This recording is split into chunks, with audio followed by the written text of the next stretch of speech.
শুভ সকাল। আজকের আমাদের দুটো শব্দ লক্ষ্য করি বাংলা ভাষায় ব্যবহৃত। একটি শব্দ কয় রস্যিকারী কি এবং আরেকটি শব্দ কয় দীর্ঘিকার কি। আমরা প্রায়ই এই দুটো বানান এবং এই দুটো শব্দ কোথায় বসবে তা নিয়ে কিন্তু বিভ্রান্ত হই। আসুন খুব সহজভাবে আমরা এই বিষয়টিকে চিনে নিই। খুব সহজভাবে বুঝাবো যাতে আর ভবিষ্যতে আর কখনোই আপনার এই বিষয়ে ভুল হবে না। প্রথমে দেখুন, একটি প্রশ্ন এখানে আমি লিখেছি, তুমি কি খাবে। এখানে আমি কয় রস্যিকার ব্যবহার করেছি। তো এক্ষেত্রে আমরা তুমি কি খাবে বললে পর আমরা উত্তর হ্যাঁ বা নাতে দিতে পারি। যে তুমি কি খাবে, হ্যাঁ খাবো বা না খাবো না। কিন্তু যদি প্রশ্ন করা হয় তুমি কি খাবে, উত্তর হবে ভাত, রুটি, তরকারি, সবজি ইত্যাদি ইত্যাদি, যার যেটা ভালো লাগে সেটা। এখন এক্ষেত্রে এই দুটো উদাহরণ থেকে আমরা স্পষ্ট করে এটা বুঝতে পারি যে যে প্রশ্নটির উত্তর আমরা হ্যাঁ বা না আকারে দিতে পারি, সেই ক্ষেত্রে প্রশ্ন করার সময় আমরা কয় রস্যিকারে কিটা ব্যবহার করব।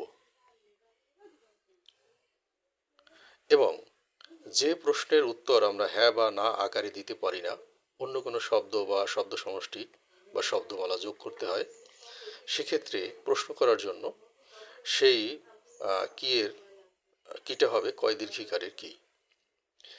এই দুটো বিষয় মনে রাখবেন যে যে প্রশ্নের উত্তরটা হ্যাঁ বা না আকারে দেয়া যাবে, সেটির ক্ষেত্রে প্রশ্ন করার জন্য আমরা কয় রস্যিকারে কি ব্যবহার করব। এবং যে প্রশ্নের উত্তরটি আমরা হ্যাঁ বা না আকারে দিতে পারি না, অন্য কোনো শব্দ, শব্দ সমষ্টি বা শব্দ যুগল ব্যবহার করতে হয়, সেক্ষেত্রে প্রশ্ন করার জন্য আমরা কয় দীর্ঘিকারের কিটা ব্যবহার করব। আরও একটি বিষয় লক্ষ্য করবেন যে এক্ষেত্রে কয় রস্যিকারে কি এর ক্ষেত্রে আমরা ক্রিয়ার উপর একটু জোর বেশি দেই। এ প্রশ্নের জোরটা হবে ক্রিয়ার উপরে।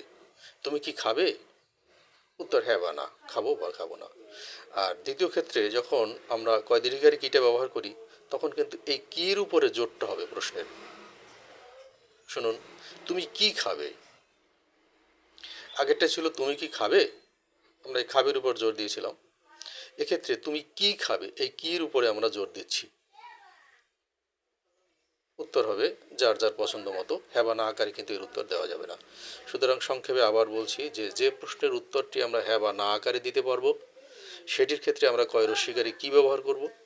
এবং যেটির উত্তরে আমরা হ্যাঁ বা না আকারে দিতে পারি না, অন্য কোনো শব্দ চয়ন করতে হবে, সেক্ষেত্রে আমরা কয় দীর্ঘিকারে কি ব্যবহার করব।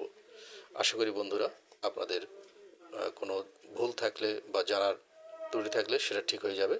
কোনো সমস্যা হলে অবশ্যই মেসেজ করবেন। ধন্যবাদ।